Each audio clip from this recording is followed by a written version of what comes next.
Korang mesti peminat bola sepak bukan? Tapi, korang pernah dengar ke tentang Tiki Taka? Jom saya terangkan. Tiki Taka adalah teknik yang merujuk kepada gaya permainan bola sepak yang berasaskan penguasaan bola dengan hantaran pendek yang cepat dan pergerakan yang lancar. Walaupun teknik ini terkenal melalui kejayaan pasukan kelab Barcelona dan pasukan kebangsaan Sepanyol, sebenarnya teknik ini telah berkembang lebih awal. Sebelum itu, jangan lupa untuk subscribe channel KMN Box untuk dapatkan lagi info-info yang menarik. Tiki Taka, that's something like this. That's how he puts the ball. Johan Cruyff merupakan tokoh penting dalam perkembangan awal Tiki Taka yang merupakan satu gaya permainan yang telah mengubah cara bola sepak dimainkan.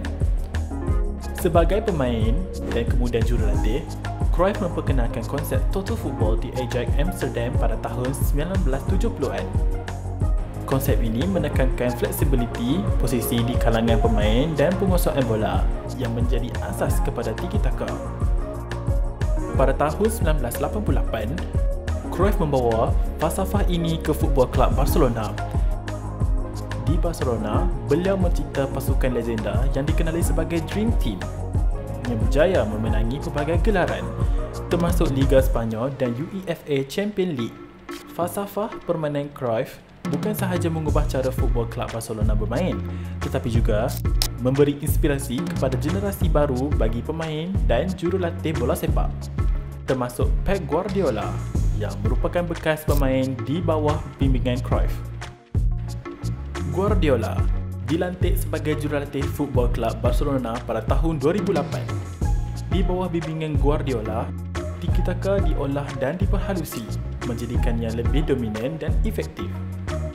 Football Club Barcelona di bawah Guardiola bimbingan telah meraih kejayaan yang luar biasa dan memenangi pelbagai kejuaraan termasuk La Liga dan UEFA Champions League.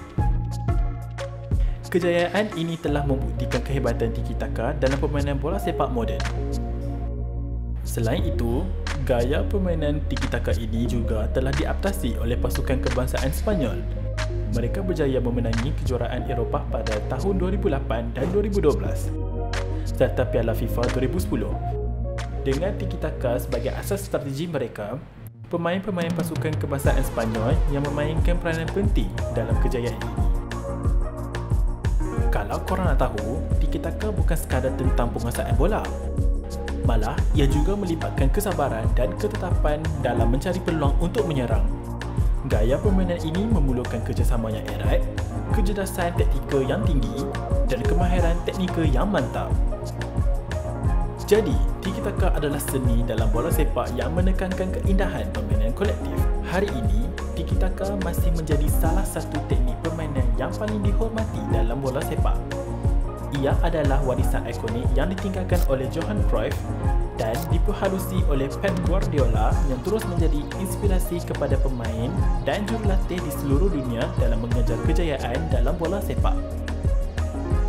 Terima kasih kerana menonton. Jangan lupa untuk like, komen dan subscribe untuk lebih banyak info yang menarik. Jumpa lagi.